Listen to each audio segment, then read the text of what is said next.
প্রিয় ছাত্রছাত্রী প্রত্যেককেই আমাদের অ্যাম্বিশন ভাইবসের সম্পূর্ণ নতুন একটি আলোচনা পর্বে স্বাগত জানাচ্ছি। আমি তোমাদেরই সুমনদা। আজকের এই আলোচনা পর্বে যে টপিকটা নিয়ে আমরা তোমাদের সমস্ত রকম ডাউট ক্লিয়ার করাবো তা হলো আমাদের যে বিগত আলোচনা পর্বটা আমরা তৈরি করেছিলাম তোমাদেরই কোয়েরিজের উপর ভিত্তি করে, অর্থাৎ স্টুডেন্টশিপ রিনিউয়ালকে কেন্দ্র করে।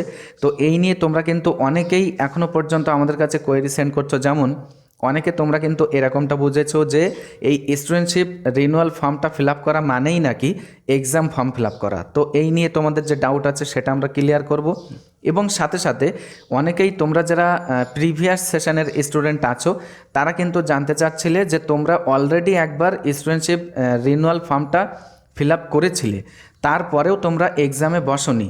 তো এক্ষেত্রে তোমাদের পুনরায় আবার স্টুডেন্টশিপ রিনিউয়াল ফর্মটা ফিল আপ করতে হবে কি না, তো এই নিয়েই কিন্তু আজকের আলোচনা পর্বে আমরা এগিয়ে যাব। তো বরাবরই তোমাদেরকে মূল আলোচনা পর্বে নিয়ে যাওয়ার আগে যেটা বলা, যদি এরকম ধরনের এডুকেশন রিলেটেড বিশেষ করে তোমাদেরই কোয়েরিজের উপর ভিত্তি করে যদি সিম্পল এক্সপ্লেনেশন পাওয়ার প্রয়োজন মনে করো, তাহলে অবশ্যই তোমরা কিন্তু আমাদের অ্যাম্বিশন ভাইবসকে বেছে নিতে পারো।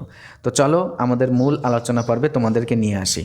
প্রথমত আলোচনা করি, যারা তোমরা এরকমটা বুঝেছো যে স্টুডেন্টশিপ রিনিউয়াল ফর্মটা ফিল আপ করা মানেই নাকি এক্সাম ফর্ম ফিল আপ করা, বা স্টুডেন্টশিপ রিনিউয়াল ফর্মটা ফিল আপ করলে তারপরে আর কোনো কিছু করা লাগে না, ডিরেক্টলি একটা স্টুডেন্ট এক্সাম হলে যেতে পারে বা এক্সামে বসতে পারে। দেখো আসলে কিন্তু এরকম কোনো ব্যাপার নয়। যদি তোমরা এরকমটা ধারণা পোষণ করে যদি শুধু স্টুডেন্টশিপ রিনিউয়াল ফর্মটা ফিল আপ করো, তাহলে কিন্তু সেটা তোমাদের চরম একটা ভুল হবে। স্টুডেন্টশিপ রিনিউয়াল ফর্মটা ফিল আপ করা মানে আমি কিন্তু আমাদের আগের আলোচনা পর্বে আমি বলেছিলাম যে এটা ইয়ারলি ব্যাকআপের জন্যে 600 টাকা দিয়ে একটা studentship renewal form fill up করতে হয়। এটা একটা শুধুমাত্র ইয়ারলি ব্যাকআপ, তাছাড়া কিন্তু কোনো কিছুই না। স্টুডেন্টশিপ ফর্ম ফিল আপ করলে তারপরে কিন্তু এক্সাম ফর্ম ফিল আপও তোমাদেরকে করতে হবে। ঠিক আছে, আশা করি তোমরা সিম্পলি বুঝতে পেরেছো বিষয়টি। প্রিয় ছাত্রছাত্রীরা, এবার আমাদের আজকের আলোচনা পর্বের দ্বিতীয় পর্যায়ে আসা যাক। দেখো যারা তোমরা প্রিভিয়াস ইয়ারের স্টুডেন্ট আছো, অলরেডি যারা একবার studentship renewal form fill up করেছিলে তারপরেও তোমরা এক্সামে বসোনি, অথবা এক্সামে বসলেও সেই পেপারে আবার তোমরা ফেল করেছো, সেক্ষেত্রে তোমাদের আবার যদি তোমরা পুনরায় এক্সামটা দিতে চাও তাহলে তোমাদেরকে পুনরায় ওই studentship renewal form fill up করতে হবে কিনা। দেখো এই বিষয়ে আমাদের প্রিভিয়াস এক্সপিরিয়েন্সের উপরেই বলতে পারি যে প্রিভিয়াস ইয়ারে আমরা কিন্তু দেখেছিলাম যখন সিস্টেমে আমরা স্টুডেন্টদেরকে লগ ইন করেছিলাম, কিছু কিছু স্টুডেন্টদের, তো কিছু কিছু স্টুডেন্টদের থেকে কিন্তু ইউনিভার্সিটি এই 600 টাকা পুনরায় নিয়েছিল।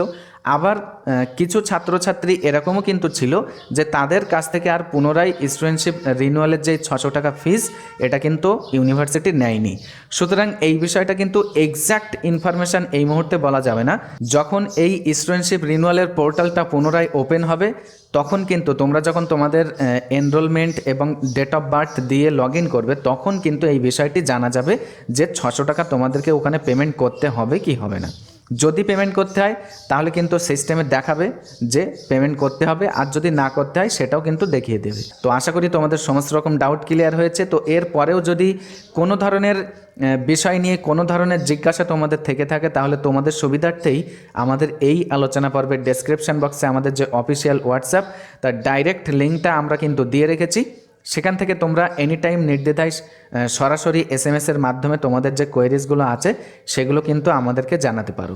তো এতক্ষণ সাথে থাকার জন্য প্রত্যেককে অসংখ্য ধন্যবাদ। দেখা হবে নেক্সট একটি ইনফরমেটিভ আলোচনা পর্বের সঙ্গে।